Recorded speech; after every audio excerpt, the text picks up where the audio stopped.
Assalamualaikum warahmatullahi wabarakatuh. Selamat siang dan salam sejahtera. Shalom, Om Swastiastu, Namo Buddhaya, salam kebajikan.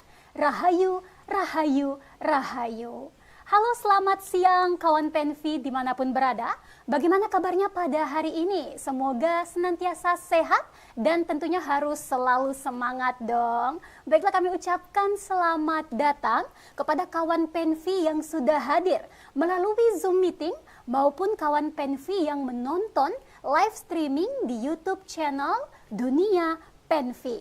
Jangan lupa untuk follow akun resmi Dunia Penfi di Instagram, Facebook, TikTok, dan YouTube. Supaya apa? Supaya selalu update informasi terkini seputar literasi dan dunia pendidikan. Tidak lupa kawan Penfi yang saat ini sudah bergabung bersama kami di ruang Zoom meeting, bisa nih membuat suasana menjadi lebih hidup. Caranya dengan menyalakan kamera supaya kita tetap bisa saling menyapa meskipun secara virtual. Dan supaya makin hangat, ayo coba diketikkan asal daerah masing-masing di kolom chat.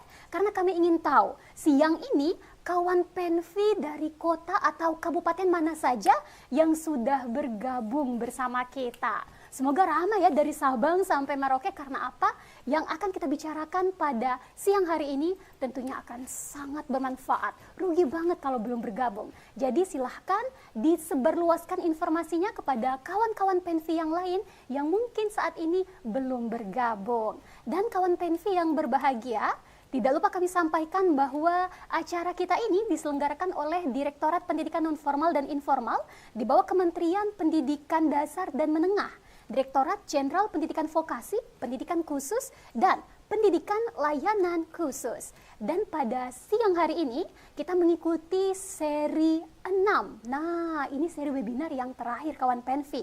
Seri 6 webinar nasional menuju Hari Aksara Internasional tahun 2025 dengan topik TBM sebagai rumah belajar masyarakat, inovasi, kolaborasi, dan transformasi literasi masyarakat. Topik ini menjadi topik yang sangat panas untuk kita perbincangkan karena Taman Bacaan Masyarakat atau TBM bukan hanya tempat membaca buku ya kawan Penfi, tetapi juga menjadi rumah belajar sepanjang hayat bagi semua kalangan. Dengan adanya inovasi, TBM bisa menghadirkan program-program kreatif yang dapat menarik minat masyarakat. Dengan kolaborasi, TBM dapat bersinergi bersama berbagai pihak untuk memperluas dampak dan manfaatnya. Dan dengan transformasi, TBM mampu beradaptasi untuk menghadapi tantangan zaman sehingga literasi benar-benar hadir dalam kehidupan sehari-hari. Melalui webinar ini kita akan melihat bersama bagaimana TBM dapat tumbuh menjadi pusat pembelajaran masyarakat sekaligus wadah pemberdayaan literasi di tengah lingkungan kita. Untuk mengawali acara, marilah bersama-sama kita menyanyikan lagu kebangsaan Indonesia Raya sebagai wujud nasionalisme kita terhadap tanah air. Kepada seluruh hadirin, kepada kawan Penfi, dimohon untuk berdiri atau duduk tegak dengan hikmat.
Hadirin dipersilahkan duduk kembali.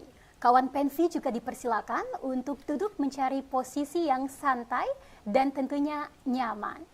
Baiklah, sebelum kita memasuki acara inti, marilah kita bersama-sama berdoa menurut agama dan kepercayaan masing-masing dengan niat semoga webinar pada siang hari ini membawa manfaat dan keberkahan bagi kita semua. Berdoa dimulai.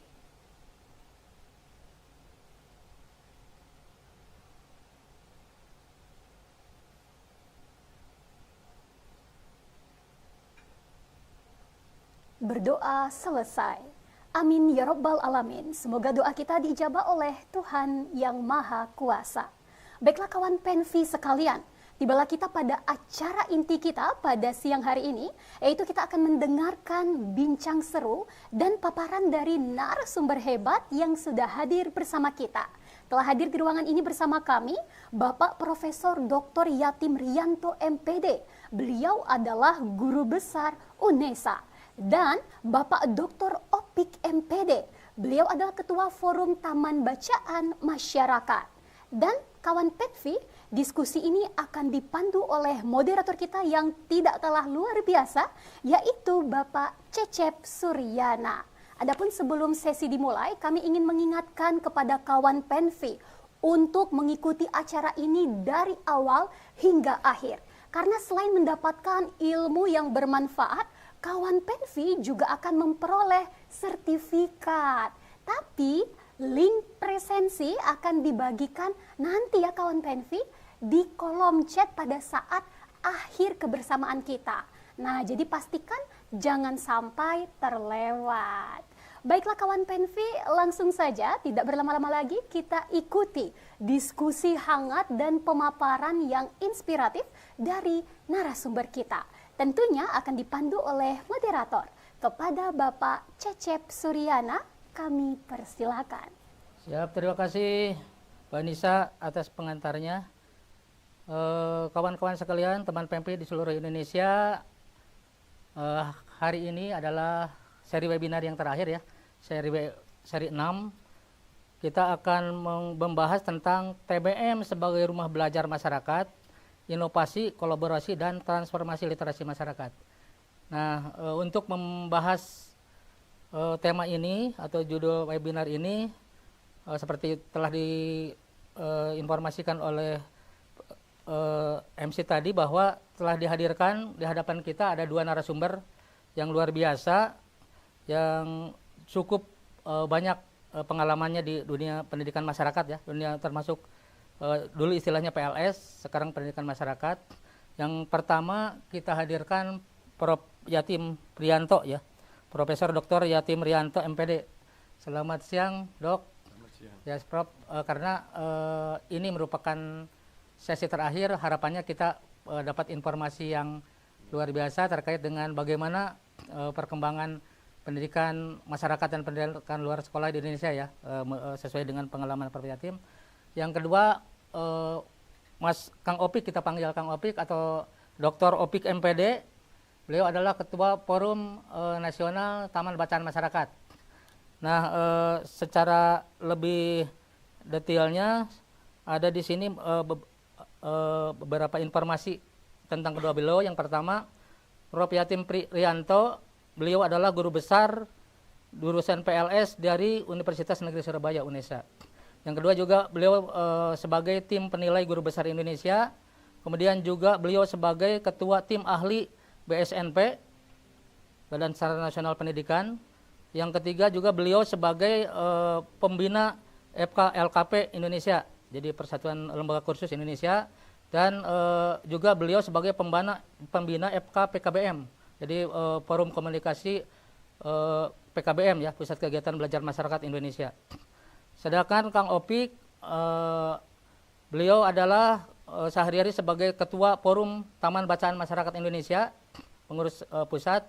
Kemudian telah meraih berbagai penghargaan dan yang terakhir, beliau bersama Forum TBM Indonesia mendapat penghargaan Anugerah Revolusi Mental dari Kemenko PMK.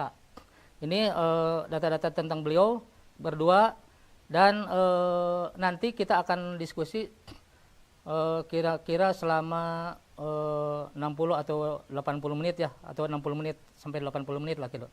Nah, dengan mungkin pertama kalinya kita mempersilahkan Prof Yati, mungkin nanti disusul oleh Kang Opik untuk memberikan paparan kira-kira paling lama itu masing-masing 20 menit lah.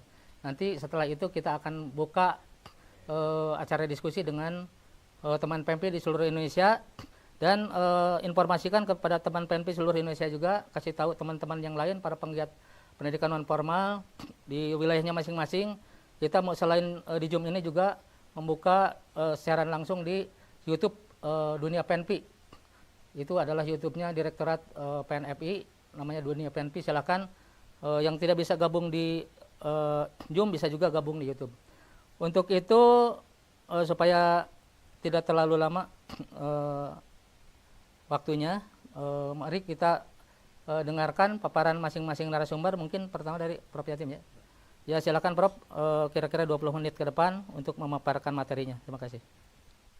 Assalamualaikum warahmatullahi wabarakatuh. Yang saya hormati Dr. Cecep Suryana sebagai moderator yang moderat. Yang saya hormati Dr. Opik, Ketua Forum TBM ya, Taman Bacaan Masyarakat. Dan yang saya hormati peserta webinar se-Indonesia. Selamat kita bertemu bersama untuk membahas TBM di Indonesia. Tema webinar ini sangat menarik ya. Saya sangat senang sekali ketika ditawari menjadi narasumber dengan tema ini, yaitu TBM sebagai rumah belajar masyarakat, inovasi, kolaborasi, dan transformasi literasi masyarakat. Ini merupakan tema yang akan nanti memberikan dukungan positif untuk eksistensi TBM di Indonesia. Selanjutnya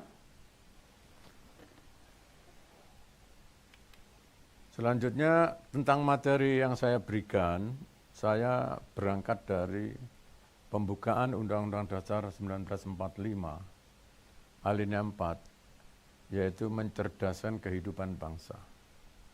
Timbul tanda tanya besar sebenarnya. Apakah pembukaan Undang-Undang Dasar 1945 di alinea 4 itu betul-betul sudah terwujud? Pertanyaan besar yang perlu dijawab, mungkin jawaban positifnya tentunya beberapa tahun ke depan. Karena mencerdaskan bangsa ini ternyata tidak mudah. Kata mencerdaskan itu adalah kata penting ya, core ya. Core dari apa? Core dari alinea 4 itu. Sayangnya sering terjadi penggunaan istilah ini yang kurang pas, kurang tepat. Jadi pemerintah juga sering menggunakan istilah ini kurang tepat. Contohnya, teman-teman saudara tahu bahwa kita itu ada program besar yang disebut apa? KIP ya, Kartu Indonesia Pintar. Yang itu menurut saya tidak linier berbanding lurus dengan kata mencerdaskan. Mengapa tidak menggunakan Kartu Indonesia Cerdas? Kok Kartu Indonesia Pintar? Indonesia ini sebenarnya yang diharapkan kan manusia-manusia yang cerdas, bukan manusia-manusia yang pintar. Orang pintar beda dengan orang cerdas. Maka kita bisa melihat sekarang ini banyaknya korupsi itu karena Indonesia bukan orang cerdas yang banyak orang pintar. Karena terjebak itu. Maka ke depan saya usulkan sebenarnya kepada kementerian, program KIP itu menjadi KIC, Kartu Indonesia Cerdas. Jadi kalau kata cerdas itu dasar hukumnya jelas. Dalam pembukaan Undang-Undang Dasar 1945, mencerdaskan bukan memintarkan. Dan ada grand teori tentang kecerdasan, tidak ada grand teori tentang kepintaran. Saudara semua tahu tentunya, kan ada kecerdasan majemuk, multiple intelligences. Kan tidak ada kepintaran majemuk. Ada kecerdasan spiritual. Masa ada kepintaran spiritual? Kecerdasan emosional. Masa mau diganti kepintaran emosional? Nah ini konsep yang benar kita harus tata. Karena menurut saya banyak program yang terjebak kepada istilah yang kurang tepat. Ya saran saya semua terutama ke Kementerian Pendidikan ke depan. KIP itu ganti KIC, Kartu Indonesia Cerdas. Nah, untuk mencerdaskan kehidupan bangsa itu di dalam Undang-Undang Sistem Pendidikan Nasional ya nomor 20 tahun 2003 itu melalui 3 jalur. Jalur apa saja? Jalur pendidikan formal, jalur pendidikan non formal, dan jalur pendidikan informal. Saya yakin Pak Direktur PNFI ini sangat bijak dan sangat cerdas karena juga pernah menjadi mahasiswa saya yang tentunya menjadi ikonnya nanti di direktorat ya. Jadi dalam pendidikan non formal itu Pak, itu ada program atau satuannya ya, pendidikan kesetaraan, pendidikan keaksaraan, kursus dan pelatihan, TBM, dan lain-lain itu masih banyak termasuk majelis taklim. TBM itu salah satu bagian dari pendidikan non formal. Pendidikan kesetaraan juga bagian dari pendidikan non formal. Tetapi pendidikan kesetaraan ada di sekarang ini ada di bawahnya Dikdasmen. Ini kan kurang pas ya, itu revisi Undang-Undang nomor 20 tahun 2003 nanti harus diluruskan. Karena jangan sampai memformalkan non formal. Karena filosofinya beda. Dasar yuridisnya beda, dasar historis, sosiologis, empiris, dan juga teoritisnya berbeda antara pendidikan formal non formal. Maka itu nanti yang menjadi salah satu referensi untuk revisi undang-undang. Nah TBM ini salah satu pendidikan alternatif, pendidikan non formal alternatif yang ada di Indonesia. Maka saya masih melihat TBM ini masih kurang optimal menurut penilaian saya. Maka nanti perlu ditingkatkan dan TBM itu sasarannya tidak hanya anak-anak. Taman belajar masyarakat itu ya bisa juga orang yang dewasa, tidak hanya anak-anak. Yang penting di situ adalah proses pembelajaran terjadi di TBM. Kita tahu namanya TBM, Taman Belajar Masyarakat, sebagai salah satu pendidikan alternatif, itu bisa mengantisipasi masalah banyaknya jumlah pengangguran di desa, banyaknya jumlah anak putus sekolah di desa, banyaknya anak tidak naik kelas, banyaknya anak yang tidak bersekolah di jenjang pendidikan dasar dan menengah. Cukup banyak loh itu, termasuk yang DO, dan semakin tinggi ke jenjang pendidikan SLTP, SLTA itu lebih banyak lagi yang yang DO dan tidak melanjutkan. Nah ini salah satu wadah yang tepat itu adalah TBM, Taman Belajar Masyarakat. Menurut saya itu sangat tepat. Maka tentunya TBM ini harus menjadi banyak perhatian. Nanti di bawah akan saya kemukakan inovasi, ya, model inovasi TBM yang efektif nanti seperti apa. Nah, TBM ini menurut saya sangat tepat untuk mengantisipasi masalah-masalah yang saya sampaikan tadi. Jadi di situ akan terjadi betul-betul proses pembelajaran yang efektif. Kemudian ini definisi TBM sudah biasa ya, tapi saya mendefinisikan sendiri TBM ini yang saya kaitkan dengan yang kondisi sekarang ya. Jadi TBM ini suatu wadah pendidikan non formal yang menyediakan berbagai jenis bahan bacaan seperti buku cetak, e-books, majalah koran, AI, dan aplikasi pembelajaran lainnya sebagai media pembelajaran bagi masyarakat umum. Ini definisi TBM yang sebenarnya bisa menjadi referensi untuk pengembangan TBM ke depan. Kemudian mengapa membaca penting? Saudara semua tahu ya, bahwa membaca itu menjadi jendela pertama untuk mendapatkan ilmu. Kalau di dalam agama Islam kan ada Iqra ya. Iqra, bacalah. Kalau kemudian dalam pembelajaran dulu ada calistung. Apa itu calistung? Baca, tulis, hitung. Jangan dibalik tulis, baca, hitung. Baca dulu. Maka membaca ini sangat penting. Sehingga membaca, taman bacaan masyarakat itu core-nya adalah merupakan wahana untuk membaca. Di dalam bacaan terdapat berbagai informasi, pengetahuan, bacaan itu sendiri bisa menjadi refreshing hiburan ketika bacaannya ternyata sangat menyenangkan dan memiliki nilai positif dan disukai, bisa melatih daya kreativitas dengan membaca dan akan menambah imajinasi untuk berkembang dan secara tidak langsung juga menambah perbendaharaan kata baik lisan maupun tulisan. Jadi audiens semua, peserta semua membaca adalah core dari segalanya dan selalu diawali membaca bukan menulis. Maka taman bacaan sangat tepat, bukan taman tulisan, tapi taman bacaan masyarakat.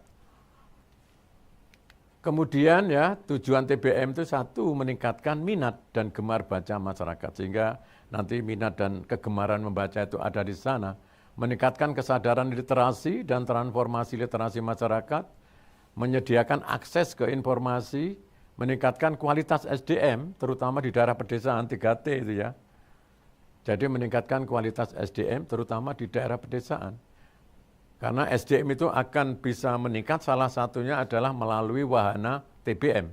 Di samping kejar paket A, kemudian kelompok belajar dan juga pendidikan keaksaraan. Meningkatkan keterampilan produktif masyarakat, menumbuhkan life skill masyarakat, baik soft skill maupun hard skill. Jadi sebenarnya PTBM itu sangat fleksibel untuk meningkatkan, menumbuh kembangkan life skill masyarakat. Dan pemberdayaan masyarakat untuk literasi terutama upaya untuk melek huruf. Dan kita tahu jumlahnya sangat banyak yang buta huruf di Indonesia itu masih banyak. Hampir 2 jutaan ya, tapi data yang bersifat angka itu kan ongoing ya. Artinya masih bisa geser-geser dan tidak ada data fix, selalu ongoing. Tapi saya sering menggunakan kata banyak, jadi saya mengukur secara kualitatif banyak. Masih banyak yang masih buta huruf. Kemudian kolaborasi pengembangan TBM. Yang ini perlu ditingkatkan ya. Kementerian Pendidikan Dasar dan Menengah, Direktorat ini Peraturan Direktur Penmas dan Pendidikan khusus Dijen PAUD yang tahun 2021 kemarin tentang peraturan tentang pedoman pelaksanaan bantuan penguatan TBM dan bantuan sarana TBM. Jadi Kementerian Pendidikan harus berkolaborasi dengan Kementerian Desa Tertinggal, Desa Pembangunan Menteri Desa, Pembangunan Daerah Tertinggal, dan Transmigrasi, Permendes PDDT nomor 13 tahun 2020 tentang prioritas penggunaan dana desa yang mendukung kewenangan dalam pengelolaan TBM. Jadi TBM nggak bisa dikelola hanya dari Kementerian Pendidikan saja, dari unsur pendidikan non formal dari Kementerian Pendidikan, tapi juga dari Kemendes ya. Artinya apa? Kalau menurut saya dana untuk yang dikucurkan Mas ya, dana yang dikucurkan untuk setiap desa yang jumlahnya banyak itu ya, banyak itu mungkin ya sekitar mungkin hampir 1 M kalau nggak salah ya. Itu kalau bisa, itu sebagian diposkan.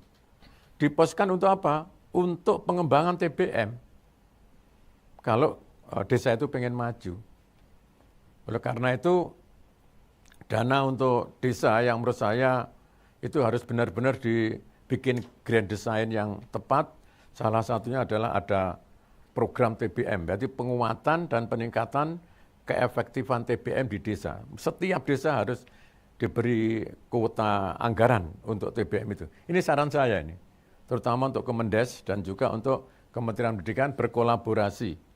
Nah, kolaborasinya tidak hanya itu, kolaborasi dengan Thomas, tokoh masyarakat, ormas yang ada di masyarakat, Karang Taruna, Perdayakan, yang S1, yang lulusan S1, sarjana-sarjana yang di pedesaan dari Karang Taruna, upayakan terlibat di dalam TBM. Karena TBM itu jangan sampai terkesan hanya untuk anak-anak, hanya kelompok bermain, itu nanti tumbuh tumpang tindih dengan PAUD yang kelompok bermain, tapi lebih ke taman bacaan untuk all of them, mulai dari anak usia dini sampai orang dewasa yang memang memerlukan peningkatan SDM. Dan juga peran PKBM sangat penting. Setiap desa itu peran PKBM kan nggak semua desa, nggak setiap desa ya. Artinya satu PKBM bisa menghandle beberapa desa untuk memberdayakan TBM. Nah ini nanti harus ada kolaborasi dengan PKBM yang menurut saya PKBM sekarang sangat eksis. Tanpa PKBM, tanpa pendidikan non formal, tujuan pendidikan tidak akan bisa tercapai. Jadi Indonesia emas itu omong kosong, pepesan kosong kalau pendidikan non formal tidak diperhatikan. Salah satunya adalah TBM. Karena apa? Karena salah satu penggenjot utama di daerah 3T itu adalah pendidikan non formal, termasuk pendidikan kesetaraan, keaksaraan, dan TBM. Kemudian ini model inovatif yang saya tawarkan, yang nanti bisa menjadi referensi mahasiswa S1, S2, S3, juga bisa referensi untuk teman-teman di kementerian ya, tentang model inovatif pengembangan TBM. Untuk mengembangkan TBM itu tidak boleh tidak melakukan identifikasi dan analisis kebutuhan, need assessment, wajib dilakukan itu. Dan ini prinsip pendidikan luar sekolah itu selalu melakukan need assessment, melakukan analisis kebutuhan. Jadi sebenarnya kebutuhan apa yang diperlukan TBM, bacaan-bacaan apa, disesuaikan dengan apa, budaya lokal di situ, potensi lokal yang ada di situ. Jadi jangan sampai nanti program-program TBM, bacaan-bacaannya tidak linier, tidak berbanding lurus dengan kebutuhan masyarakat. Yang kedua, identifikasi profil masyarakat. Diidentifikasi profil masyarakat yang menjadi anggota TBM, termasuk usianya, jenjang pendidikan, latar belakang pendidikan ya, termasuk juga statusnya. Kemudian dari sisi statusnya juga profilnya itu dilakukan analisis, diidentifikasi dan dianalisis, dan nanti sebagai dasar untuk mengembangkan program. Kalau ternyata profil masyarakat yang berminat ke TBM kebanyakan ibu-ibu, maka nanti taman bacaan masyarakatnya misalkan ya banyak mengacu kepada bagaimana memasak yang ideal, karena memasak itu penting. Memasak itu kalau nggak enak masakannya, bapak-bapaknya kan bisa lari dari luar rumah. Salah satu yang dari unsur internal. Belum lagi kalau masaknya bagus bisa untuk apa? Bisa untuk membuka warung. Jadi sesuai dengan bacaan-bacaan yang ada di profil atau karakteristik dari masyarakat. Menentukan jenis bacaan yang dibutuhkan. Jenis bacaan itu diidentifikasi di list yang sesuai dengan kebutuhan. Menyediakan sarana pembelajaran, wifi. Sekarang nanti dimintakan untuk dana desa itu ya, untuk TBM disediakan wifi. Kemudian ada media pembelajaran yang lain, yang inovatif. Termasuk di dalam pembelajaran nanti implementasinya bisa menggunakan quantum reading. Yang kalau di dalam proses belajar mengajarkan quantum teaching, quantum learning. Tetapi ini quantum reading. Dan juga media pembelajaran yang inovatif pakai e-books, aplikasi YouTube, AI dan lain-lain. AI itu bagus loh, tapi jangan salah digunakan. AI itu hebat. Yang penting bagaimana menyikapi AI. Bagaimana sikap kita menyikapi AI. Jangan sampai banyak plagiasi karena AI, tapi yang penting ilmu dari AI itu yang perlu diserap. Autodidak, bahkan bisa aja orang nggak sekolah itu bisa menguasai. Autodidak belajar diri sampai AI. Ngapain saya harus belajar 6 tahun di SD? Ngapain itu? Kalau hanya harus kompetensi lulusannya hanya ini, tidak perlu 6 tahun saya belajar di SD, tidak perlu 3 tahun belajar di SMP, SMA. Ya cukup mempelajari autodidak yang diwadahi dalam mungkin homeschooling maupun bisa di taman bacaan masyarakat. Jadi semakin global, semakin mudah untuk pembelajaran. Jadi di mana saja, kapan saja bisa belajar. Ya Coca-Cola ya, di mana saja, kapan saja bisa belajar. Ini sangat penting untuk pendidikan non formal. Kemudian implementasi pembelajaran yang tentunya menggunakan media pembelajaran inovatif, strategi pembelajaran inovatif, termasuk PJBL, Project Based Learning, PBL, Quantum Teaching, Quantum Learning, Cooperative Learning, dan seterusnya, itu harus dikuasai. Maka nanti suatu saat perlu ada pelatihan tentang model-model pembelajaran, termasuk bagaimana pembelajaran yang ada di TBM untuk mencapai tujuan TBM itu. Bagaimanapun terjadi pembelajaran itu bisa individual, bisa kelompok kecil. Jadi di TBM itu bisa aja nanti kelompok-kelompok belajar gitu ya. Dari berdasarkan perbacaan itu kemudian didiskusikan, tidak monoton hanya baca kayak individualistik di ruangan kemudian baca kayak orang sendirian itu tidak, bisa aja nanti di manage dengan strategi cooperative learning. Kemudian adanya monitoring dan evaluasi yang benar-benar dilakukan secara objektif, dan terakhir tentunya langkah tindak lanjut berdasarkan dari hasil monitoring dan evaluasi itu. Kemudian hasil yang ingin dicapai ada 6 ya, menumbuhkan minat kecintaan dan kegemaran membaca sampai meningkatkan pemberdayaan literasi masyarakat. TBM merupakan salah satu pendidikan alternatif, pendidikan non-formal yang sangat luar biasa dampaknya apabila dikemas dengan secara profesional. Terima kasih, mudah-mudahan apa yang saya sampaikan bermanfaat seluruh teman-teman se-Indonesia. Alhamdulillahirrahmanirrahim. Wassalamualaikum warahmatullahi wabarakatuh. Waalaikumsalam warahmatullahi wabarakatuh. Terima kasih Prof. Paparannya cukup menarik. Kalau boleh saya simpulkan beberapa hal, saya mulai dari penjelasan bagian belakang tadi Profesor. Yang pertama, menuju Indonesia Emas 2045, kita perlu kembali ke Undang-Undang Dasar bagaimana kita upaya-upaya dalam mencerdaskan kehidupan bangsa. Nah, Prof. Yatim sebagai orang PLS lama, ini menjelaskan bahwa jalur pendidikan non formal tidak juga kalah pentingnya karena di sana ada layanan pendidikan non formal, satuan pendidikan non formal seperti PKBM, SKB termasuk TBM. Dan ini memang tidak bisa dipisahkan karena TBM bisa jadi ada di PKBM atau di SKB sehingga layanan TBM itu adalah layanan kita bersama yang bisa dijalankan baik di satuan pendidikan maupun secara berdiri sendiri.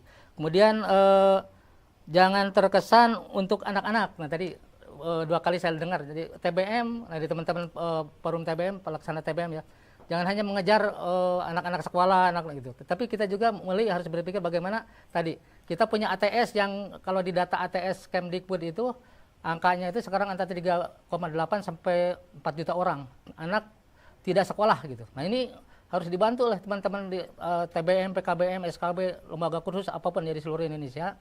Bagaimana termasuk yang satuan pendidikan informal ya, ada teman-teman di sekolah rumah maupun di pendidikan alternatif. Saya kira ini lahan bersama bagaimana menarik mereka ke satuan pendidikan baik di formal maupun non formal karena ini data ATS ini bisa di breakdown sampai desa kelurahan. Di Prof. Yatim di Kecamatan Surabaya di kelurahan apa, siapa saja namanya, alamatnya di mana, umurnya berapa, ada itu di ATS. Sehingga tinggal kemauan kita bersama, ayo sama-sama menggerakkan masyarakat untuk kembali menjadi cerdas ya, masyarakat yang cerdas. Kemudian beberapa model yang bisa dikembangkan dalam rangka pengembangan peran satuan pendidikan dan TBM ini. Yang pertama perlu adanya need assessment, kemudian identifikasi profil ya, baik profil satuan pendidikannya atau layanannya maupun profil masyarakat membutuhkan apa gitu. Kemudian program dan layanan yang dibutuhkan itu juga perlu dikurasi. Kemudian menyediakan fasilitasi media, wifi, mungkin komputer, laptop dan sebagainya, termasuk outlet kalau mereka mau berkunjung ke PKBM atau ke TBM gitu ya. Kemudian implementasi layanan pembelajaran, tadi istilahnya ada quantum learning, quantum reading ya, yang bisa dikembangkan juga mungkin nanti dengan melalui kolaborasi tadi antara pemerintah dengan para penggiat dan pemangku kepentingan yang lain, bagaimana memberi pelatihan tentang program-program seperti itu termasuk teknologi digital dan AI. Kemudian diperlukan evaluasi, refleksi, dan tindak lanjut. Saya kira ini yang dipaparkan oleh Prof. Yatim tadi, sehingga kesimpulannya itu melalui satuan pendidikan baik PKBM, SKB maupun TBM yang ada di dalam atau di yang berdiri sendiri, bagaimana kita mulai dari menumbuhkan minat baca sampai melakukan pemberdayaan terhadap potensi seluruh masyarakat. Saya kira itu Prof. Kesimpulannya. Dan 20 menit ke depan kita akan mengikuti paparan yang narasumber kedua, Kang Opik, Dr. Opik MPD. Untuk itu waktu saya persilakan. Baik, Assalamualaikum warahmatullahi wabarakatuh. Selamat siang Prof. Yatim, selamat siang Pak Dr. Cecep, selamat siang juga teman-teman yang hadir baik melalui ruang Zoom ataupun melalui YouTube Dunia PNP. Siang hari ini saya akan menyampaikan ihwal TBM sebagai rumah belajar masyarakat. Tadi Prof. Yatim sudah memulai dengan begitu detail dan tinjauannya dimulai dari regulasi ya. Kalau saya akan memaparkan pembacaan-pembacaan terhadap praktik-praktik gerakan literasi melalui TBM dan forum TBM sesuai dengan pengalaman saya mengelola Taman Bacaan Masyarakat sekaligus menjadi pengelola forum Taman Bacaan Masyarakat. Bapak Ibu teman-teman yang saya hormati, berdasarkan hasil pembacaan saya, setidaknya dalam 20 tahun terakhir ada pergeseran fokus utama gerakan Taman Bacaan Masyarakat. Misal sebelum tahun 2005 maka kita akan melihat bahwa Taman Bacaan Masyarakat ini lebih fokus pada pemberantasan buta huruf. Tapi setelah tahun 2005, di mana waktu itu bertepatan dengan lahirnya Forum Taman Bacaan Masyarakat, fokus gerakan sudah bukan pemberantasan buta huruf atau buta aksara. Walaupun itu menjadi salah satu bagian dari gerakan Taman Bacaan Masyarakat. Di 2005 sampai 2015, fokus gerakan sudah bergeser pada pembudayaan membaca dan menulis. Itu sangat kelihatan jelas dan dipengaruhi oleh hadirnya Forum Taman Bacaan Masyarakat. 2015, gerakannya di luar pembudayaan membaca dan menulis fokus pada 6 kemampuan literasi dasar. Ini juga tidak terlepas dari pernyataan Forum Ekonomi Dunia terkait 6 kemampuan literasi dasar yang wajib dimiliki masyarakat abad 21. Ada literasi baca tulis, digital, numerasi, finansial, sains, budaya, dan kewargaan. Maka hari ini teman-teman pegiat Taman Bacaan Masyarakat, dia memiliki fokus utama pada pembudayaan membaca, akan tetapi ada banyak program-program pengembangan berbasis 6 kemampuan literasi dasar. Teman-teman yang saya hormati, kalau kita melirik gerakan teman-teman Taman Bacaan Masyarakat ataupun komunitas literasi, baik yang ada di satuan pendidikan non formal di PKBM ataupun di SKB, maupun TBM-TBM yang berdiri sendiri, maka itu selalu berkaitan erat dengan hadirnya Forum TBM yang sejak tahun 2005 menjadi ruang bersama para pegiat TBM. Dan gerakan teman-teman TBM ini juga mengikuti redefinisi terkait literasi. Dulu orang literat itu orang yang bisa membaca, akan tetapi hari ini sejak tadi pernyataan Forum Ekonomi Dunia, kemudian kalau kita kaitkan dengan Kamus Besar Bahasa Indonesia, definisi literasi itu setidaknya ada 3. Pertama yang berkaitan dengan bacaan dan tulisan, kedua yang berkaitan dengan aktivitas atau bidang tertentu, dan yang ketiga itu bagaimana mengolah informasi menjadi kecakapan hidup. Akhirnya praktik hari ini itu bukan pengetahuan untuk pengetahuan, akan tetapi pengetahuan untuk pengetahuan, sikap, dan keterampilan. Maka tidak heran kalau di Taman Bacaan Masyarakat juga banyak kegiatan-kegiatan yang berbasis pelatihan. Tadi Prof. Yatim sudah mendahului memberikan definisi tentang Taman Bacaan Masyarakat. Secara inti sama, Taman Bacaan Masyarakat itu dalam kacamata kami bukan nama, tapi istilah. Ruang gerakan literasi yang diinisiasi oleh dan untuk masyarakat. Di lapangan namanya beragam, ada yang menggunakan Taman Bacaan Masyarakat, Taman Baca, Pojok Baca, ruang kreatif, rumah baca, komunitas literasi, bahkan beberapa di antaranya teman-teman sering menggunakan bahasa daerah. Di Jawa misal ada omah buku, di Sunda ada imah buku atau saung baca begitu. Di Sulawesi Tengah ada yang menggunakan kandepe, topolinja, dan beragam nama lainnya. Jadi Taman Bacaan Masyarakat itu bukan lagi nama menurut saya, tapi istilah yang mewakili entitas ruang gerakan literasi yang diinisiasi oleh dan untuk masyarakat. Sekali lagi namanya sangat beragam, Taman Baca, Rumah Baca, Pojok Baca, Rumah Literasi, Rumah Kreatif, Ruang Belajar, dan lain sebagainya. Tetapi ada penanda yang sama di antara perbedaan nama-nama itu, yakni teman-teman ini melakukan layanan membaca dan peminjaman buku. Itu penanda yang utama dari Taman Bacaan Masyarakat. Apapun namanya, kalau diinisiasi oleh masyarakat dan memiliki layanan membaca dan peminjaman buku, maka lembaga tersebut boleh membaptis dirinya sebagai Taman Bacaan Masyarakat. Nah, kalau kita bergeser pada skema layanan, seperti yang sudah saya ulas pada bagian sebelumnya, core utama itu layanan membaca dan peminjaman buku. Tetapi program pengembangannya itu sangat beragam. Basisnya 6 kemampuan literasi dasar. Tapi pada praktiknya 6 kemampuan literasi dasar ini juga bisa diturunkan oleh teman-teman. Misal berbicara literasi sains itu ada yang ke pengolahan sampah, ada yang membuat hutan buatan, dan lain sebagainya.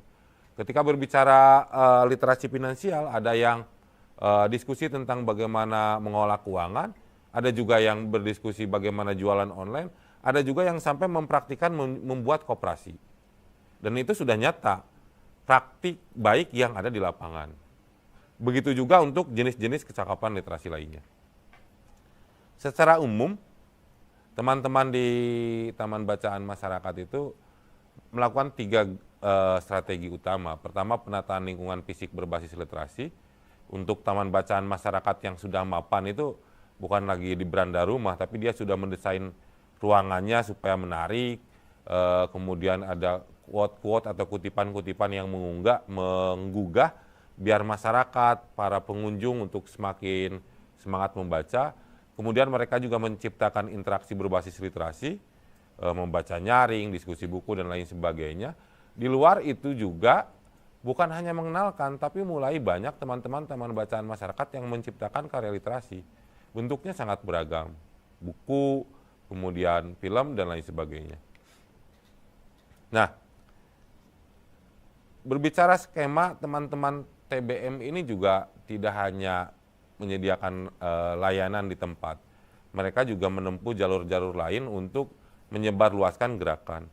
Yang pertama, layanan membaca dan peminjaman buku di tempat, disertai beragam aktivitas literasi, mendongeng, pelatihan menulis, jurnalistik, dan lain sebagainya. Di luar itu ada juga Taman Bacaan Masyarakat yang mengembangkan dirinya membuat layanan kejar pembaca dalam bentuk pojok baca, di titik A, di titik B, kemudian setiap hari Minggu dia datang ke ruang-ruang publik untuk menggelar lapak baca. Ada juga yang menggunakan moda-moda tertentu, menggunakan sepeda. Misal di Sumedang ada Panti Baca Ceria, dia melalui sepedanya dia bikin sepeda pustaka begitu ya. Ada yang di Kalimantan Tengah dia pakai rangsel, bikin rangsel pustaka, dan lain sebagainya. Itu layanan kejar pembaca berbentuk perpustakaan keliling. Kemudian semenjak pandemi saya melihat perkembangan teman-teman sudah mulai juga mengintegrasikan keberadaan teknologi digital.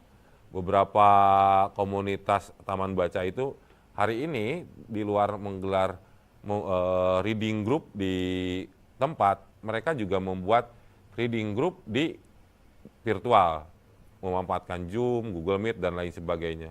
Ada juga yang membuat pelatihan-pelatihan berbasis virtual juga, dan yang paling mutakhir mereka membuat konten literasi di media sosial, laman, dan YouTube. Teman-teman yang saya hormati, nampaknya salah satu pembeda dari Taman Bacaan Masyarakat itu yakni berbasis kerelawanan. Kalau satuan pendidikan itu mereka memiliki BOP atau BOS, Taman Bacaan Masyarakat ini tidak ada BOS. Jadi satu-satunya cara untuk menghidupkan Taman Bacaan Masyarakat tentu saja, yakni kerelawanan. Yang kedua, tadi seperti yang disampaikan oleh Prof. Yatim, yang tidak kalah pentingnya adalah pendekatan pemberdayaan. Saya pernah melakukan riset di salah satu Taman Bacaan Masyarakat. Salah satu cara yang dilakukan oleh teman-teman TBM dalam rangka pemberdayaan itu adalah mendorong anggotanya untuk kemudian menjadi relawannya. Kemudian ini juga kunci atau salah satu karakteristik TBM, yakni penekanan terhadap kebutuhan lokal. Jadi walaupun mereka punya berbagai program kerja, tapi hal yang diutamakan itu ya yang memang ada yang di sekitar itu. Jadi itu salah satu karakteristik yang unik di Taman Bacaan Masyarakat. Ini terkait fungsi Taman Bacaan Masyarakat atau komunitas literasi, tadi sudah disinggung oleh Prof. Yatim, ruang informasi karena keberadaan bahan pustakanya. Bahan pustaka itu tentu saja beragam, ada buku, buku digital, film, kemudian website, dan lain sebagainya. Kemudian ruang belajar karena bahan pustaka itu ternyata tidak hanya berderet, tapi dihidupkan melalui berbagai diskusi dan pelatihan. Maka Taman Bacaan Masyarakat berubah menjadi ruang belajar. Yang tidak kalah pentingnya, Taman Bacaan Masyarakat juga menjadi ruang rekreasi. Tadi untuk Taman Bacaan Masyarakat yang sudah mapan itu mereka sudah memperhitungkan mulai dari penataan lingkungan, penataan rak buku, dan lain sebagainya. Dan buku-buku fiksi yang ada di Taman Bacaan Masyarakat dengan beragam imajinasinya juga itu memungkinkan TBM menjadi ruang rekreasi. Kemudian taman bacaan masyarakat juga menjadi ruang jejaring. Banyak sekali hari ini taman bacaan masyarakat yang punya fokus pada bagaimana mendorong anggota dan relawannya misal mendapatkan pendidikan yang lebih tinggi melalui jalur beasiswa. Salah satunya misal di Sorong ada namanya Pinjam Pustaka. Jadi dia punya fokus khusus di luar layanan membaca menulis ini, dia bikin diskusi-diskusi bagaimana mendorong mahasiswa anggotanya untuk kuliah, mendapatkan beasiswa begitu. Nah, caranya bagaimana? Bikin pelatihan menulis esai untuk LPDP, menghadirkan komunitas-komunitas penerima beasiswa untuk datang ke TBM-nya. Dan di luar Pinjam Pustaka itu juga masih banyak taman bacaan masyarakat yang demikian.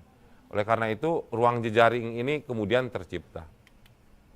Ini karya TBM, ini salah satu transformasi dulu sekadar membaca. Hari ini teman-teman TBM juga sudah mulai mencoba menghasilkan karya. Terbukti ada 66% anggota forum TBM yang hari ini sudah menghasilkan karya dalam bentuk buku, baik cetakan terbatas ataupun cetakan yang banyak begitu. Kemudian ada 40,3% TBM yang memiliki karya dalam format digital. Dan yang tidak kalah pentingnya, ada 7,1% TBM yang sudah menghasilkan produk ekonomika atau jasa bernilai ekonomika. Ini juga ada kaitannya dengan bagaimana teman-teman TBM ini, karena tadi tidak ada BOP, dia harus bisa hidup mandiri dengan cara menghasilkan produk-produk atau jasa bernilai ekonomika. Kemudian juga di luar itu teman-teman juga mulai mencoba mengidentifikasi dirinya untuk mengembangkan beragam isu. Misal revitalisasi bahasa daerah. Ini contohnya di TBM Tetapuri di Sulawesi Tengah yang ada dalam potret ini. Di luar itu juga ada TBM Wijaya Kusuma, dia mengembangkan pembudayaan aksara Jawa, kemudian komunitas Kambungu Kulon Talangi di Gorontalo, dan TBM-TBM lainnya. Ini fokus ke isu lingkungan, beberapa contohnya Rumah Baca Bahijau, kemudian Rumah Hijau Denasa, TBM Taman Ilmu, TBM Rumah Asa DIY. Ada juga yang fokus ke isu ekonomi masyarakat. TBM Wijaya Kusuma yang tadinya karena kebanyakan yang datang ke Taman Bacaan Masyarakat itu ibu-ibu, maka bikin sekolah keterampilan, namanya Sekolah Keterampilan Wijaya Kusuma. Dari sekolah keterampilan itu kemudian melahirkan UMKM. Jadi baca buku, berdaya, dan punya UMKM. Kemudian ada TBM Warabal di Bogor, ini juga sama, kalau yang ini membuat koperasi, juga membuat kursus-kursus. Kemudian di NTB itu ada TBM Asuro, dia membuat koperasi syariah. Ada juga yang menggarap isu disabilitas. Misal di Sulawesi Utara, namanya TBM Teman Luar Biasa, itu tepatnya ada di Kota Bitung, dia menemani teman-teman disabilitas. Bahkan waktu saya ke sana, TBM yang satu ini dia punya kantin yang pramusajinya ini ya teman-teman disabilitas. Di Jogja ada TBM helikopter, di Magelang, Jawa Tengah, ini ada TBM Omah Buku yang juga menggarap isu disabilitas.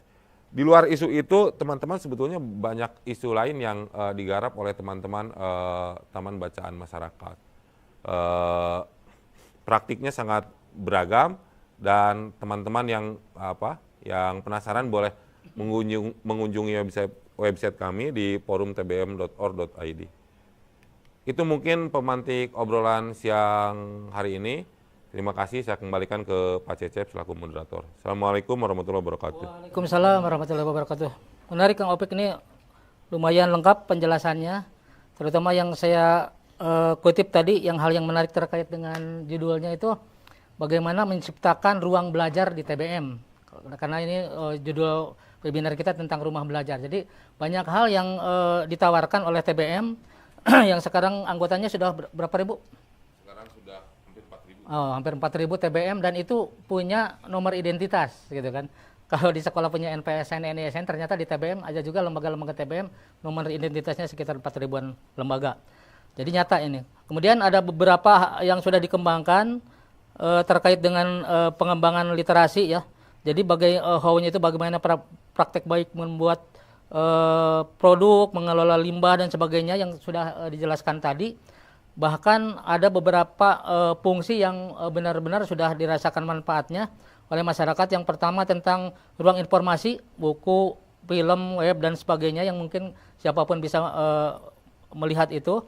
Kemudian bahan belajar dikaitkan dengan ruang belajar tadi ya. Jadi bagaimana penyediaan buku-buku, bahan informasi yang bisa dilihat gitu ya di setiap TBM.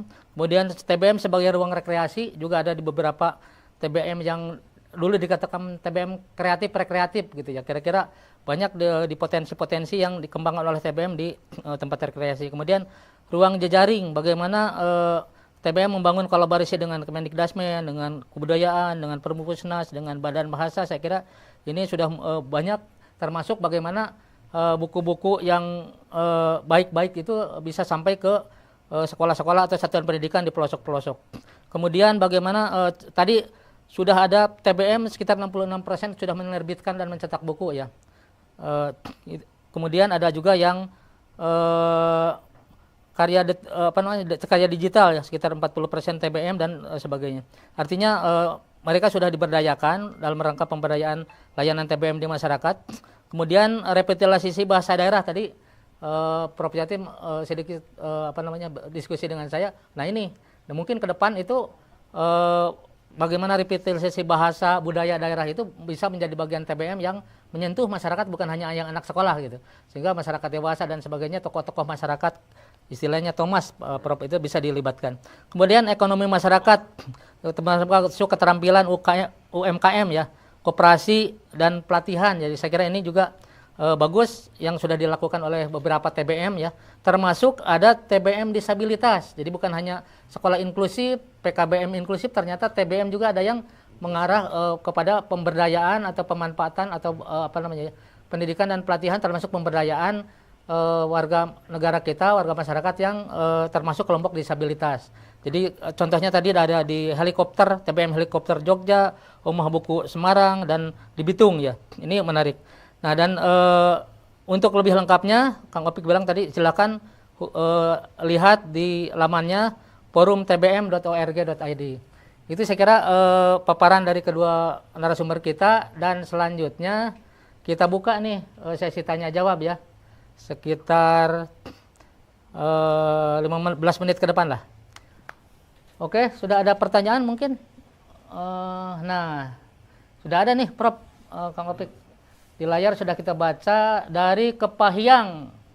Ini Mbak Yesi, saya kira ini, saya tahu ini dari PKBM Ajahra Kepahyang. Pertanyaannya, apakah perpustakaan yang ada di PKBM bisa menjadi TBM? Bagaimana prosedurnya? Nah, mungkin nanti silakan Kang Opik, mungkin langsung aja sambil menunggu pertanyaan yang lain ya. Silakan teman-teman di Zoom, silakan mengajukan pertanyaan. Silakan Kang Opik. Oke, terima kasih untuk nanya dari Kepahyang. Ya. Sebetulnya kan TBM itu awal mulanya juga dari Satuan Pendidikan Non Formal ya, dari PKBM dan dari SKB begitu. Nah, setelah tahun 2005 seperti yang sudah saya ulas tadi, muncul forum TBM. Di sini mulai ada transformasi TBM. TBM kemudian menjadi beragam karena di luar TBM di Satuan Pendidikan Non Formal itu ada TBM mandiri. Dan di data kami kebetulan 90% TBM yang bergabung di forum TBM ini TBM mandiri.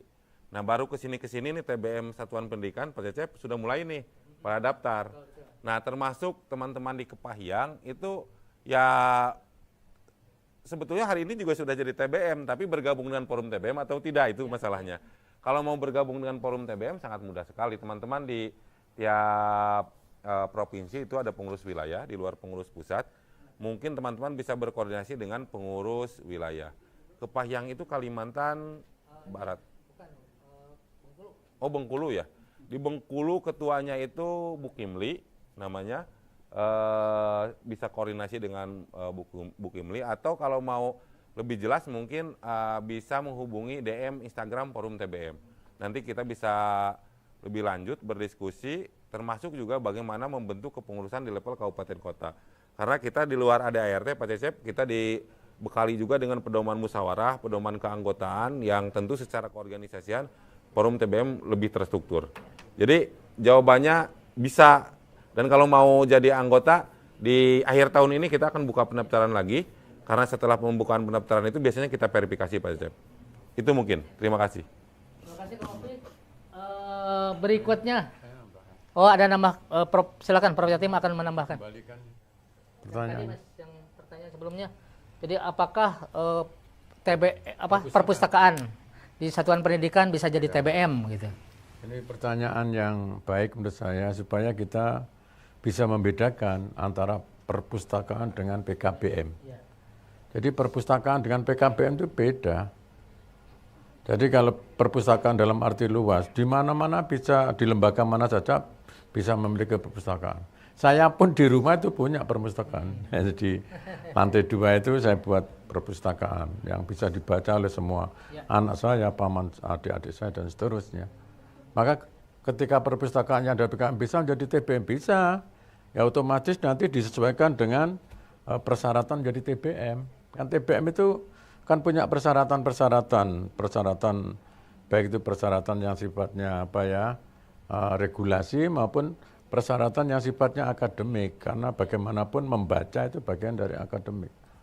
Oleh karena itu kalau perpustakaan itu kan ya cenderung komponen-komponennya lebih sederhana dan beda dengan TBM. Kalau TBM itu apalagi nanti TBM jadi salah satu sistem kan, komponennya itu bisa media pembelajaran, termasuk buku dan e-book dan yang lain-lain itu komponennya.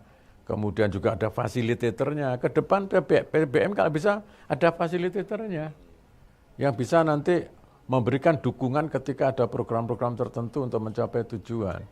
Maka ketika nanti PKBM sampean, perpustakaannya jadi TBM, boleh nanti di-create menjadi TBM, tapi perpustakaannya tetap ada di situ, nggak apa-apa, itu perpustakaan TBM. Perpustakaan dari PKBM. Nah ini kemudian ada TBM. Nah gitu ya. Jadi sangat berbeda antara perpustakaan dengan PKBM. Karena perpustakaan lebih sempit lah. Dalam arti hanya lebih banyak di situ perpustakaan itu tempat membaca. Bahkan perpustakaan sekarang itu banyak yang nyaris tidak ada yang datang ya. Di perguruan tinggi pun banyak perpustakaan kosong plong itu. Apalagi perpustakaannya tidak berorientasi pada teknologi digital. Oke, terima kasih Prof. Jadi kesimpulannya bisa, dan tadi bedanya itu antara kalau perpustakaan itu tadi tempat mencari referensi buku-buku seperti yang Prof katakan, dan tapi kalau TBM itu tadi seperti yang Kang Opi katakan sebagai ruang gerak penggiat literasi gitu. Ada atau tidak buku, mereka siap selalu 24 jam untuk menggerakkan literasi masyarakat. Oke, berikutnya dari Mas Marcel, TBM Poco Ndeki Cakrawala Borong, Manggarai, Manggarai ini NTT nih. Saat ini mungkin sudah tersedia banyak bahan bacaan lewat TBM, di mana sumber bahan bacaannya didapatkan dari para donatur, mandiri, dan pemerintah. Namun ada beberapa kendala kami di lapangan, di mana kami memiliki keterbatasan sarana prasarana seperti bangunan, wifi, rak buku, dan sarpras lainnya. Perlu kami sampaikan sedikit yang perlu diingat. Penggiat literasi dan komunitas TBM mendirikan.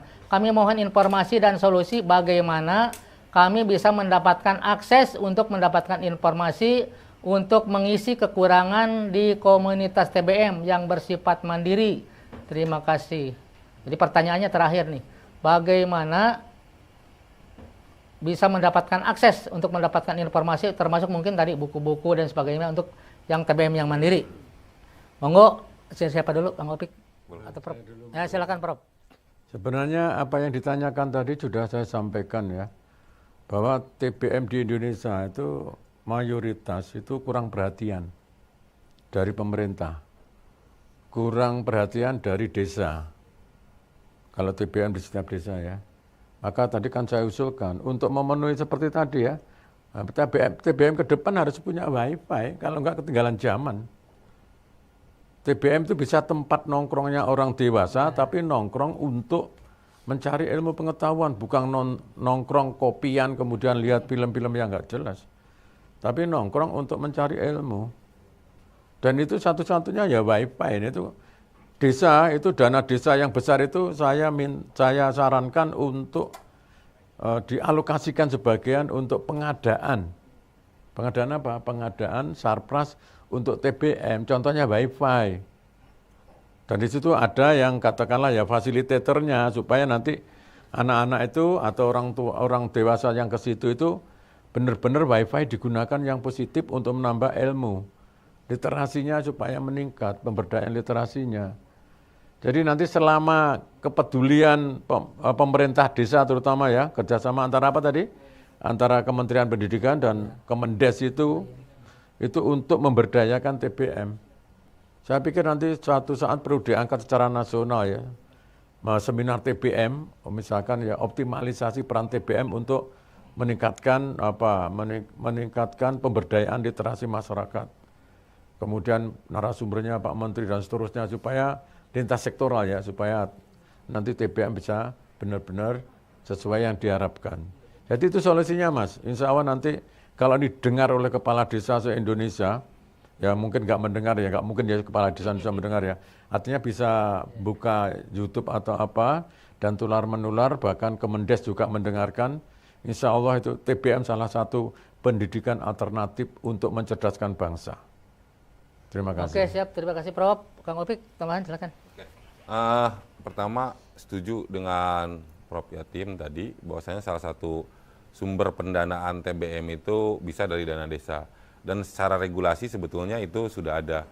Tahun lalu kami dari Forum TBM itu bertemu langsung dengan Menteri Desa saat terbitnya Permendes nomor 3 tahun 2024 tentang pengolahan TBM desa. Di sana salah satu bunyinya yakni kemungkinan atau hak untuk TBM mendapatkan dana desa dalam rangka mendukung program kegiatan termasuk fasilitasnya. Akan tetapi tentu saja desa juga punya prosedur sendiri. Salah satunya kita harus mengikuti Musrembangdes. Di beberapa tempat itu sudah banyak TBM yang mendapatkan dana desa. Bukan hanya untuk fasilitas WiFi, bahkan juga bangunan. Saya kasih contoh satu, misal TBM Sehati di Kabupaten Bandung. Dia sudah punya bangunan dan nominalnya ratusan juta. Di luar itu, dengan berkelompok, dengan mengolah asosiasi, misal Forum TBM, beberapa kawan misal di Cilegon mereka dapat dana operasional, 1 TBM 1.800.000 dari Dinas Pendidikan. Nah itu balik lagi pada bagaimana kita melakukan advokasi. Di luar itu, hal yang paling penting adalah bagaimana manajemen dan kapasitas pegiat TBM-nya mapan. TBM yang sudah mapan, memiliki kapasitas, manajemennya baik, personilnya banyak, maka dia bisa mengakses beragam beragam program. Misal di Badan Bahasa ada namanya Bampem Komlit, Bantuan Pemerintah Komunitas Literasi. Bagaimana cara mengaksesnya? Tentu saja harus bisa menyusun program, bisa menyusun proposal begitu. Di Aceh ada Pustaka Kampung Impian, itu punya 6 titik TBM sebagai satelit, relawannya banyak, dia punya majalah khusus, punya website khusus, tentu itu butuh dana. Bagaimana mereka punya dana? Ya mereka punya fundraising, punya cara untuk mengumpulkan dana. Ada yang donasi, ada yang jualan, dan lain sebagainya. Yang menarik, di Purwokerto misal ada rumah kreatif Wadas Clear. Mereka mencari pendanaannya itu dari menulis buku cerita anak. Royaltinya selain diterima oleh para penulisnya yang notabene merupakan anggota dan relawannya, itu mereka gunakan untuk operasional.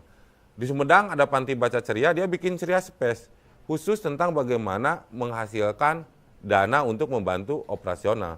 Jadi skemanya banyak sekali, akan tetapi yang paling kuat adalah bagaimana menguatkan diri, menguatkan kapasitas, manajemen, hingga kemudian kita bisa mencari pendanaan dari berbagai pihak, termasuk juga membuat pendanaan dari usaha sendiri. Itu mungkin Pak Cecep. Terima kasih. Oke, terima kasih. Saya kira cukup jelas. Satu lagi, ada satu lagi pertanyaan dari PKBM Anur Ibun, Bu Yanti nih, yang tidak dihati yang minggu lalu juga dari narasumber di sini. Nah, beliau punya PKBM dan TBM. Beliau banyak mengasuh anak-anak disabilitas. Nah, ini beliau katakan bahwa anak disabilitas itu tidak cukup dikasihani gitu. Tapi bagaimana mereka dihargai dan diberdayakan gitu. Mungkin bagaimana kiat-kiat kolaborasi gitu kan, membangkitkan kolaborasi kalau Bu Yanti itu antara forum ya, antara Ormit misalnya TBM, forum PKBM, Astina itu forum tutor, kemudian ada APIK lagi forum pendataan yang tadi sampai mendata ATS per desa kelurahan.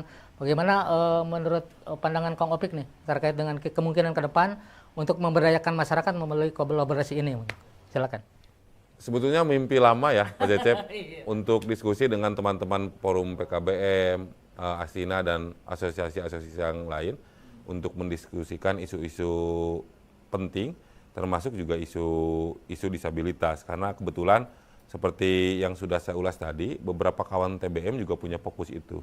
Jadi selepas ini mungkin kita bisa tektokan untuk membuat jadwal, mendiskusikan terkait isu disabilitas ini, bagaimana penerapannya di masing-masing lembaga dan kemudian mungkin nanti bisa dikawinkan, begitu.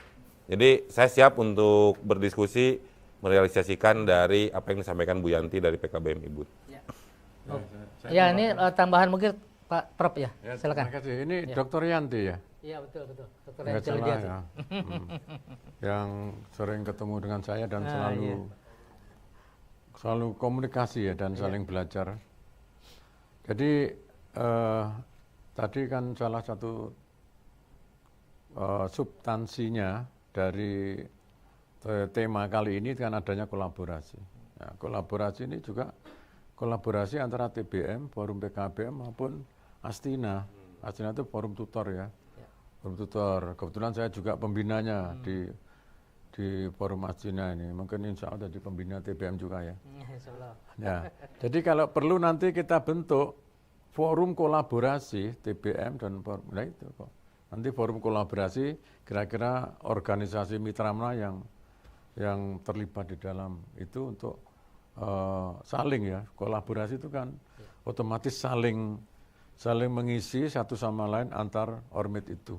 Saya pikir bagus itu nanti Bu Dr. Yanti ya, mudah-mudahan nanti bisa terrealisir ide-ide yang seperti ini. Terima kasih. Oke, terima kasih Prof. Yatim. Saya kira sudah cukup ya, waktunya sudah habis kebetulan terkait dengan webinar ini. Mudah-mudahan apa yang disampaikan oleh kedua narasumber kita, Profesor Dr. Yatim Rianto MPD dan Dr. Opik MPD, juga didukung oleh teman-teman dari Direktorat PNFI dan Kementerian Pendidikan Dasar dan Menengah secara umum. Kita sudah selesai membahas tentang bagaimana TBM sebagai rumah belajar masyarakat ya, kayak tadi sudah dijelaskan, sehingga diakhiri dengan pertanyaan Bu Yanti tadi yang bagus, bagaimana membangun kolaborasi membentuk rumah belajar masyarakat yang holistik, yang inklusif dari berbagai forum atau asosiasi ya. Ini juga menarik, sehingga nanti ke depan kita akan berbicara lebih detail lagi tentang bagaimana membangun kolaborasi ini. Demikian pertemuan ini dalam rangka webinar terakhir, webinar seri 6 ya, terkait dengan persiapan dalam rangka Hari Aksara Internasional tingkat nasional tahun 2025 di Kementerian Pendidikan Dasar dan Menengah Republik Indonesia. Dan dengan ini maka seri 6 webinar dinyatakan selesai. Kami mengucapkan terima kasih Prof. Yatim, Kang Opik, dan seluruh kru yang meliput kegiatan ini. Kami ucapkan terima kasih, mudah-mudahan bermanfaat ya bagi semua kawan-kawan kita dunia PNP atau teman PNP di seluruh Indonesia. Dan selanjutnya saya kembalikan ke MC, silakan. Baiklah, luar biasa sekali. Terima kasih kami ucapkan kepada narasumber kita dan moderator atas diskusi yang begitu inspiratif dan solutif ya bagi kita-kita pegiat literasi di seluruh Indonesia.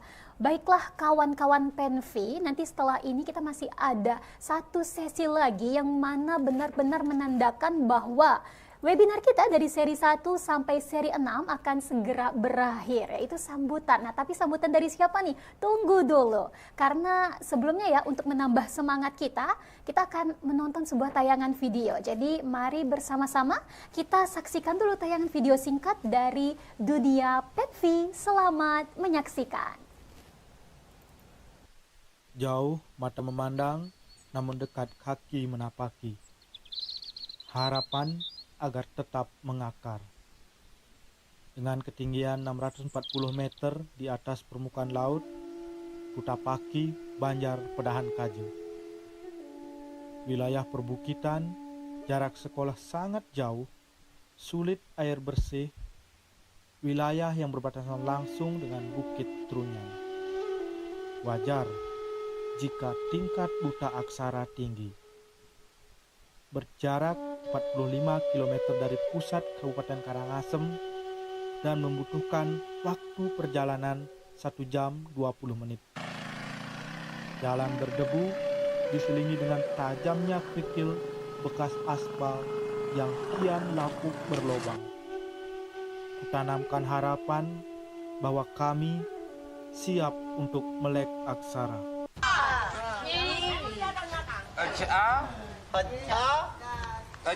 Yang belajar apa bisa maca apa nama huruf nah yang besu bin bidan pa ID yang tulis pa bisa apa ada ne pa yang bila perlu pa bisa yang maca.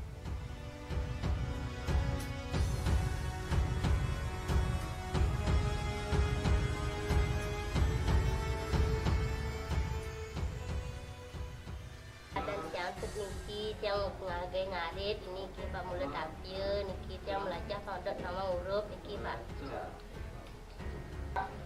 dan tiangnya dengan warni dot yang dagang dot yang belajar ABC sampai Z dan ditolak itu malian HP. Datang hari ini teman-teman Bapak Ibu sekalian, kita akan belajar dari awal huruf ya, belajar huruf.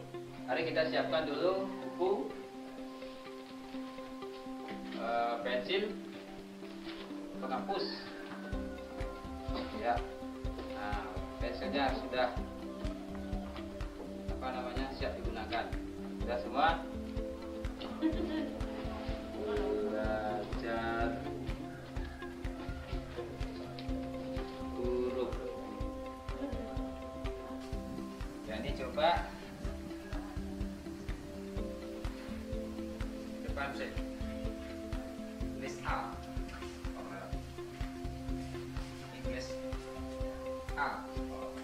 Yuk.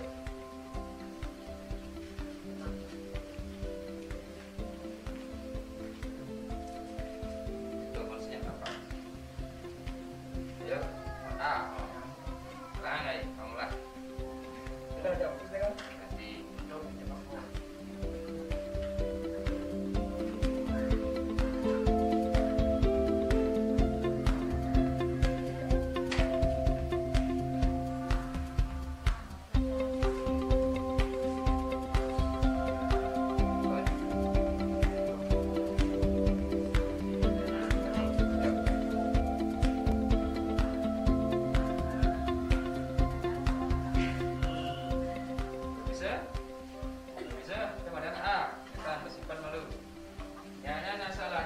Ini gambarnya ada A dan karena di jalan-jalan di Bukit Kora, di Bukit Kulit Jajah, satu batu ada begini bentuknya. Nah, untuk A dan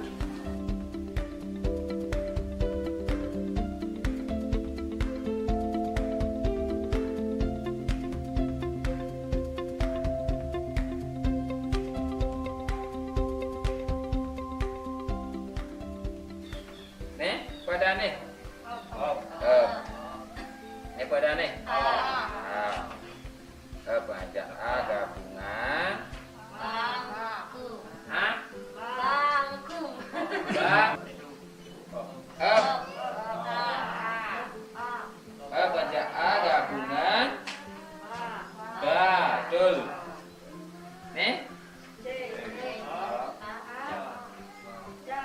Ca, betul.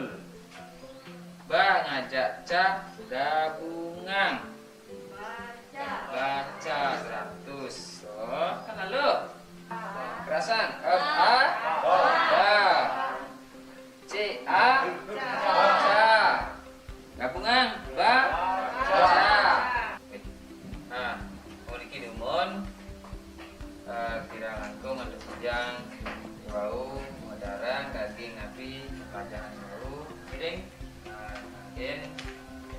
Mari pertemuan ini sinar untuk para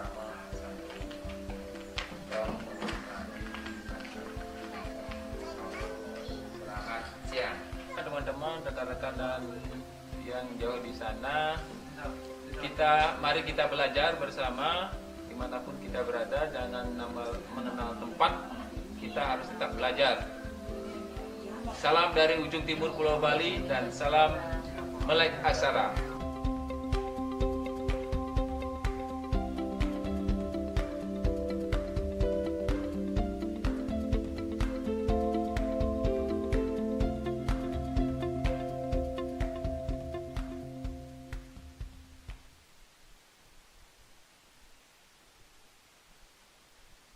Formal di bawah naungan Dinas Pendidikan Kabupaten Baritukwala.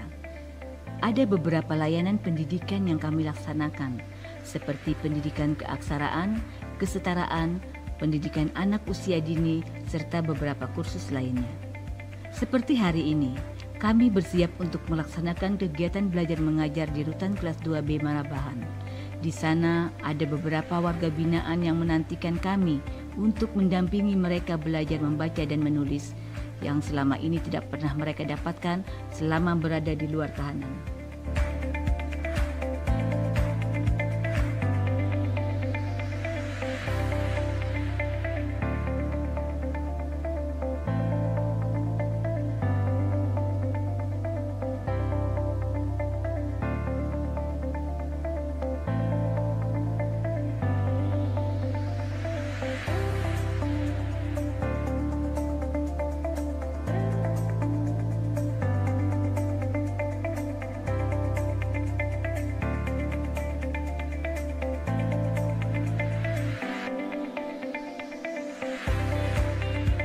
Berdasarkan Undang-Undang Nomor 12 Tahun 1995 tentang Pemasyarakatan, Pasal 14, bahwa narapidana berhak mendapatkan pendidikan dan pengajaran.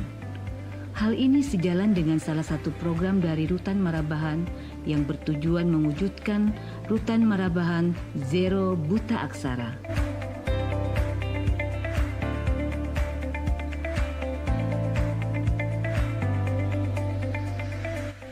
Yang Anda bayangkan manakala berada di tempat seperti ini, berinteraksi langsung dengan mereka yang memiliki stigma negatif di masyarakat.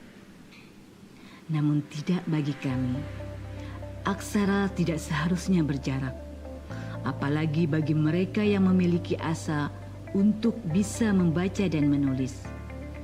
Kami harus bisa mengalahkan rasa takut dan kekhawatiran demi mewujudkan asa mereka.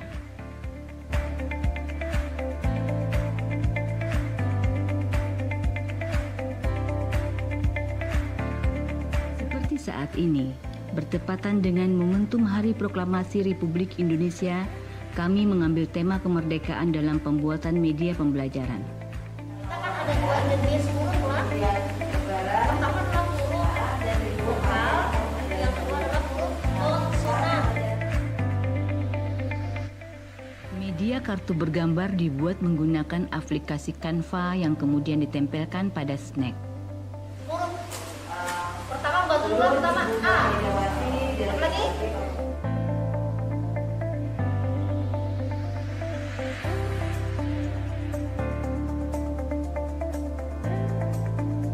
Dengan gambar yang Pian ambil ini, silakan Pian bercerita tentang gambar ini. Peserta diminta untuk menceritakan apa yang mereka lihat dan menuliskan kembali pada media yang sudah disediakan. Ya. Pak Ahmad, pajakan.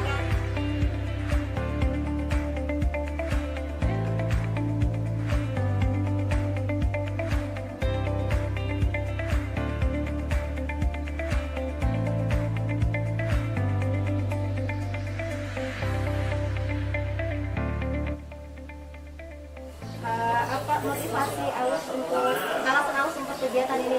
Belajar kan? Belajar. Dan itu Mas?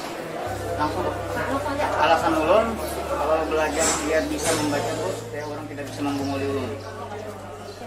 Terus dari kegiatan ini hasilnya?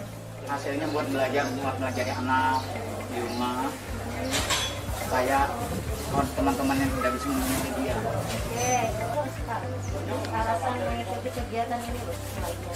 Supaya bisa membaca, Bu. Kalau sudah bisa membaca, selalu kayak gitu. Biar jantung nggak nyasar, Pak. Oh, nggak menyasar. Oke. Ya, oke. Alasan Jaka mengikuti kegiatan ini? Supaya lepas pintar, Bu. Dari anak, Bu. Jadi hasil yang sudah didapatkannya apa? Hasilnya didapatkan sedikit-sedikit bisa. Bisa apa? Bisa membaca. Bisa membaca, berhitung? Berhitung kurang bisa dia. Kurang bisa lagi. Oke, nah kalau nantinya pas harapannya kalau sudah bisa membaca, Harapannya gue melatih anak, Bu. melatih anak, yang Bisa anak. membaca. Nah, Sebenarnya kalau ada udah jalan nyaman, tak pegang. Assalamualaikum warahmatullahi wabarakatuh. Saya Kepala Rumah Tangga Negara kelas 2B Marabahan. Selama ini sudah bekerja sama dengan SKB Sanggar Kegiatan Belajar dari Kabupaten Batola, sudah berjalan sekitar 2 tahun terakhir. Nah, ini kami dari Rumah Tangga Negara mengucapkan terima kasih atas kerjasama yang telah terjalin dengan baik, sehingga warga binaan kami yang ada di sini, terutama warga binaan yang masih buta aksara, ini dapat bisa melek aksara. Ini ada 11 warga binaan yang mengikuti kegiatan belajar aksara ini. Mudah-mudahan harapan saya ke depannya agar pelaksanaan ini terus berjalan, terus terjalin, dan bisa menjadikan warga binaan kami yang ada di sini yang buta aksara menjadi melek aksara. Seperti itu. Terima kasih. Berdasarkan data tahun 2021, bahwa angka buta aksara di Indonesia tinggal 1,78% atau sekitar 2,9 juta penduduk Indonesia. Namun bukan berarti kita abai dengan mereka.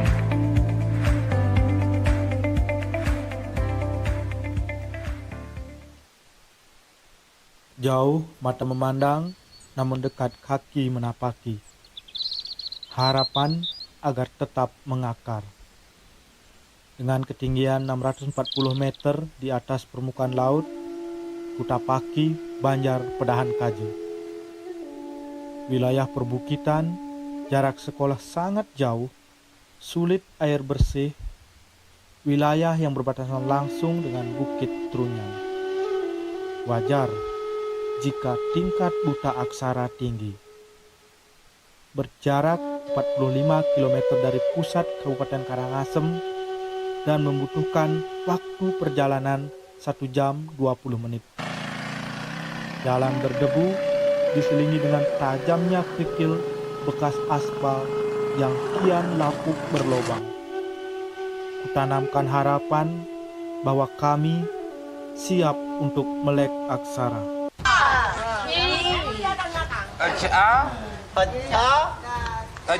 Yang belajar apa bisa maca, apa nama huruf, nah yang besu bin bidang, apa ID yang tulis, apa bisa apa adanya, apa yang bila perlu, apa bisa yang maca.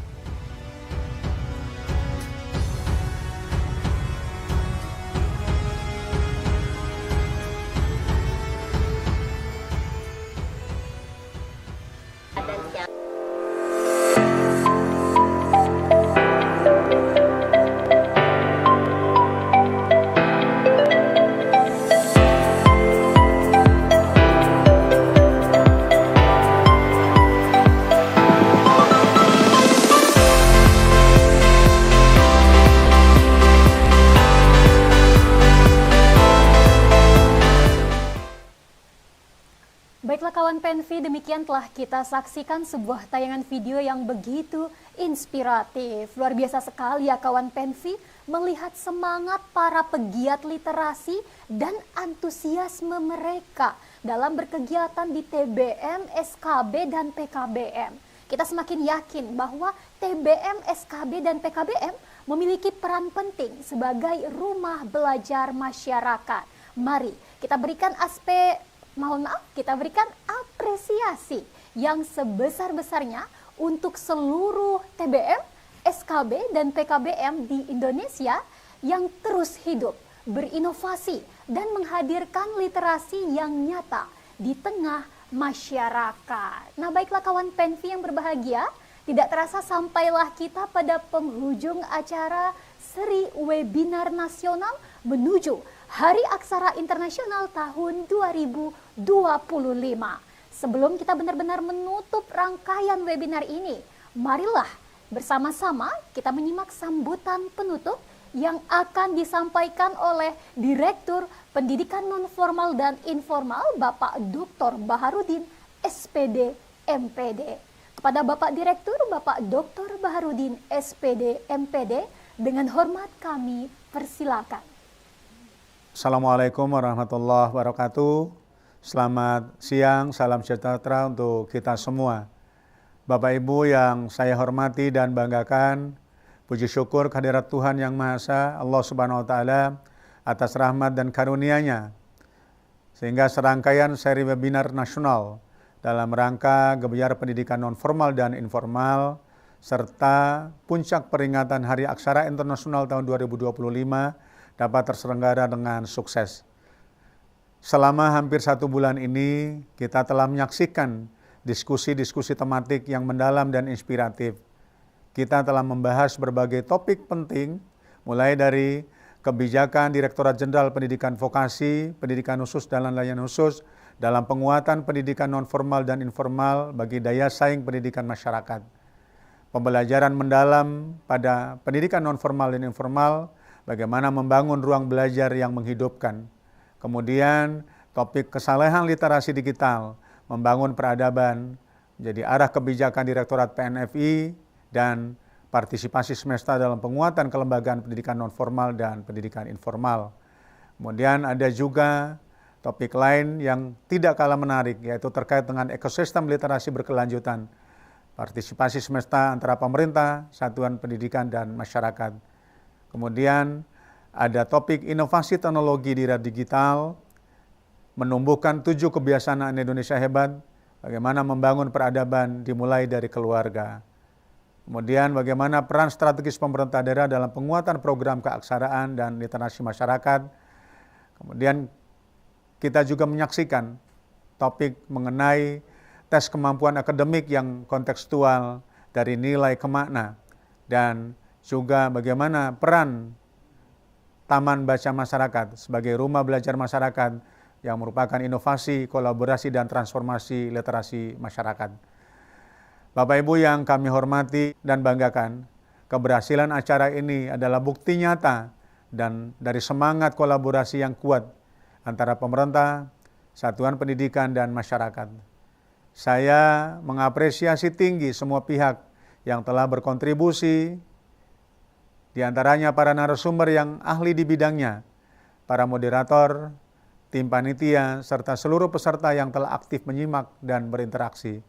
Semoga ilmu dan wawasan yang telah kita serap menjadi bekal untuk mewujudkan ekosistem pendidikan non-formal dan informal yang adaptif, inklusif, dan memberdayakan.